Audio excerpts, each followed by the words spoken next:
Pemandangan cakrawala kota itu memang masih berkilau luar biasa setiap malamnya. Air mancur raksasa pun masih menari dengan ritme presisi di bawah bayang-bayang menara Burj Khalifa.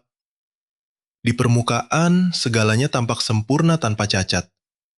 Namun, mari kita masuk ke dalam Dubai Mall pada sore hari kerja biasa, dan Anda akan merasakan ilusi itu perlahan runtuh.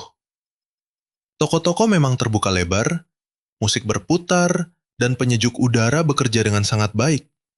Tapi suasana ramai yang dulu mendefinisikan tempat ini sekarang terasa jauh lebih sepi dan sunyi. Para staf berdiri menunggu pembeli lebih lama dari biasanya. Supir taksi di luar mengantri dengan sedikit penumpang. Dan para pemilik restoran mulai menawarkan diskon yang beberapa tahun lalu sangat tidak terpikirkan. Di balik semua ini, bisik-bisik kekhawatiran mulai terdengar samar. Percakapan-percakapan rahasia ini sebenarnya tidak pernah dimaksudkan untuk bocor ke telinga dunia luar. Seorang pekerja di sana berbisik dengan lirih bahwa tempat ini tidak lagi sama seperti dulu. Kalimat sederhana itu menggambarkan perubahan besar yang tidak akan pernah bisa dijelaskan oleh angka statistik formal. Sebelum kita menyelidiki misteri ini lebih dalam, pastikan Anda menyukai video ini dan menekan tombol berlangganan serta lonceng notifikasi. Karena apa yang akan kita bahas ini melampaui berita utama media massa. Pertanyaan terbesarnya bukan lagi apakah visual Dubai masih menakjubkan, melainkan apakah mesin ekonomi di balik citra berkilau tersebut masih bekerja dengan baik, atau dunia justru mulai menyadari adanya pergeseran yang sangat mencemaskan. Ini adalah jenis perubahan senyap yang tidak akan pernah menghiasi siaran berita utama televisi, namun secara perlahan dan pasti merombak fondasi kehidupan di sana. Sebagai penyelidik, saya menyadari bahwa untuk memahami betapa kritisnya momen ini, kita harus melihat kembali cetak biru awal pembentukan Dubai. Wilayah ini tidak pernah dirancang hanya untuk menjadi kota global biasa yang berebut perhatian dunia. Sebaliknya, ia menempatkan dirinya sebagai titik silang paling mutakhir bagi peradaban modern. Secara geografis, ekonomi, dan psikologis, posisinya di antara Eropa, Asia, dan Afrika menjadikannya wadah peleburan bagi aliran uang raksasa, ambisi tak terbatas, dan manusia dari berbagai belahan bumi. Dalam waktu 1 dekade saja, angka kunjungan wisata melonjak hingga lebih dari 2 kali lipat. Visi besar yang digerakkan oleh kepemimpinan Muhammad bin Rashid Al Maktoum bukanlah pertumbuhan biasa yang bertahap, melainkan lompatan eksponensial yang agresif. Mereka menuntut gedung yang lebih menjulang, proyek fantastis, dan pernyataan megah yang mengguncang dunia. Strategi ambisius ini berjalan mulus selama bertahun-tahun. Kota ini tidak sekedar membangun infrastruktur, melainkan menciptakan simbol kekuasaan global seperti menara tertinggi, mall terbesar, hingga pulau buatan Palmyra yang terlihat dari luar angkasa. Maskapai Emirates Airline pun menghubungkan mereka ke penjuru bumi, sementara Museum of the Future menegaskan bahwa ini adalah gambaran masa depan. Miliarder menanam modal, turis berdatangan, dan dalam sekejap, Dubai meraih pencapaian yang jarang bisa ditiru tempat lain. Wilayah ini menjelma menjadi sebuah gagasan global yang melambangkan segala kemungkinan, ambisi tanpa batas, dan kesuksesan yang dirancang dengan presisi matematis. Namun sebagai seorang jurnalis, saya paham betul bahwa simbol-simbol megah seperti ini sangatlah rapuh. Semakin tinggi mereka menjulang, maka celah terkecil sekalipun akan terlihat sangat jelas dari kejauhan. Krisis yang sedang membayangi saat ini bukanlah akibat dari satu kesalahan fatal saja, melainkan akumulasi dari berbagai tekanan sosial dan ekonomi yang terjadi secara bersamaan. Tekanan ini perlahan-lahan mengikis fondasi kokoh di balik citra gemerlapnya. Dampaknya memang tidak langsung meruntuhkan kota ini dalam semalam, tetapi cukup konsisten untuk merusak kepercayaan publik dan mengubah peta aliran wisatawan ke destinasi alternatif lainnya. Okupansi hotel yang dulu selalu terjamin penuh saat musim liburan, kini mulai menunjukkan tanda-tanda kelesuan. Kursi-kursi maskapai penerbangan yang biasanya diperebutkan, kini seringkali kosong. Meskipun narasi resmi tetap optimis, di balik layar mereka diam-diam melakukan penyesuaian target. Ini bukan sekedar kepanikan sesaat, melainkan rekalibrasi paksa yang mendalam. Mari kita ingat kembali saat cuaca ekstrim melumpuhkan kota ini beberapa waktu lalu. Gambar-gambar banjir bandang di jalanan mewah langsung meruntuhkan klaim bahwa kota ini kebal bencana dan super canggih. Di dunia digital yang bergerak instan ini, persepsi buruk menyebar secepat kilat dan mengubah pandangan publik global dalam sekejap. Berbagai pertanyaan pun mulai bermunculan. Awalnya pelan, namun sangat konsisten terdengar.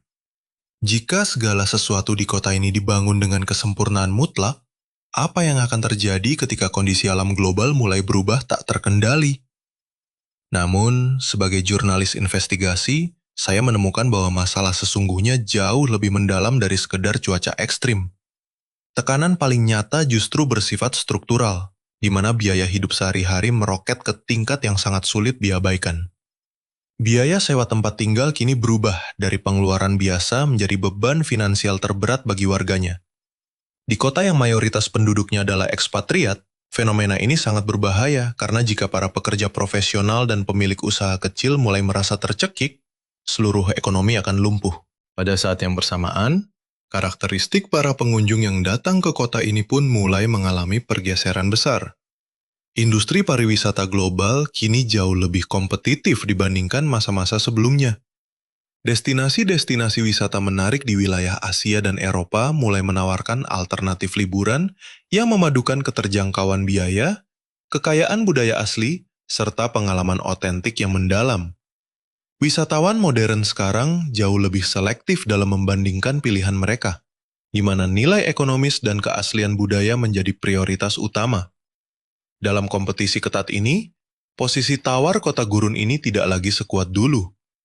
Ditambah lagi dengan tantangan perubahan iklim berupa suhu panas ekstrim yang kian membara, sehingga sangat membatasi mobilitas para pelancong untuk menikmati area terbuka. Gaya hidup perkotaan di sini akhirnya bergeser penuh ke dalam ruangan berpendingin udara, menjadikan ruang terbuka sebagai fasilitas musiman belaka yang hanya bisa dinikmati beberapa bulan dalam setahun. Meskipun investasi besar-besaran telah dikucurkan untuk mengatasi kendala geografis ini, dampak jangka panjangnya tetap menjadi kekhawatiran besar bagi para pelancong yang harus menghitung ulang anggaran mereka. Di luar masalah fisik tersebut, ada sisi kemanusiaan yang sengaja disembunyikan dari sorotan kamera, padahal merupakan fondasi utama dari semua ini. Para pekerja migran kasar yang membangun dan memelihara kota megah ini menghadapi realitas hidup yang sangat kontras dengan citra kemewahan luar. Kini, dunia mulai menuntut pertanggungjawaban etis terkait hak kerja dan keberlanjutan hidup mereka. Selanjutnya adalah persoalan geopolitik, aspek yang barangkali paling rumit untuk dipecahkan. Selama puluhan tahun, keunggulan strategis kota ini terletak pada kemampuannya untuk tetap netral, terbuka, dan dapat diakses oleh semua pihak yang bertikai di panggung global. Mereka memproyeksikan diri sebagai zona aman bebas gesekan di mana berbagai kepentingan dunia dapat bertemu dengan damai. Namun, di tengah polarisasi politik dunia yang kian meruncing hari ini, mempertahankan keseimbangan abu-abu tersebut menjadi tugas yang sangat berat. Opini publik berganti dengan sangat cepat, dan keterlibatan tidak langsung sekalipun kini bisa merusak reputasi mereka di mata internasional. Ingatlah bahwa signifikansi momen ini bukanlah karena kegagalan total, sebab infrastruktur mereka tetaplah kelas dunia. Ambisi besar itu memang belum padam, dan aliran investasi asing pun masih terus mengalir masuk. Namun, rumus keberhasilan ekonomi yang dulu terasa sangat pas, kini menjadi jauh lebih rumit. Dipenuhi terlalu banyak variabel abu-abu, ketidakpastian iklim investasi, dan dilema yang harus dikorbankan. Para investor global kini berpikir jauh lebih matang sebelum menanamkan modal mereka. Penduduk setempat mulai menghitung rincian pengeluaran dengan sangat cermat, sementara wisatawan membandingkan opsi liburan dengan ketat. Ketika roda ekonomi yang biasanya berputar sangat kencang ini mulai melambat sedikit saja, dampaknya akan sangat terasa merusak. Kesuksesan wilayah ini tidak pernah murni tentang pembangunan fisik, melainkan tentang kepercayaan bahwa segalanya akan terus meroket tanpa batas.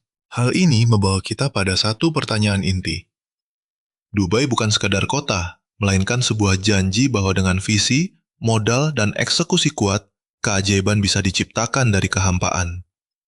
Janji itu kini diuji oleh realitas yang tak bisa diselesaikan hanya dengan proyek raksasa baru. Apakah kota ini akan berevolusi demi era baru, atau justru menjadi wilayah super eksklusif yang makin sulit dijangkau publik? Tuliskan pendapat Anda di kolom komentar. Apakah pandangan Anda tentang Dubai berubah? Atau ini hanyalah siklus ekonomi biasa? Jika menyukai investigasi mendalam yang mengungkap fakta real di balik layar seperti ini, pastikan untuk menyukai, berlangganan, dan tetap bersama kami karena cerita berikutnya sedang terungkap.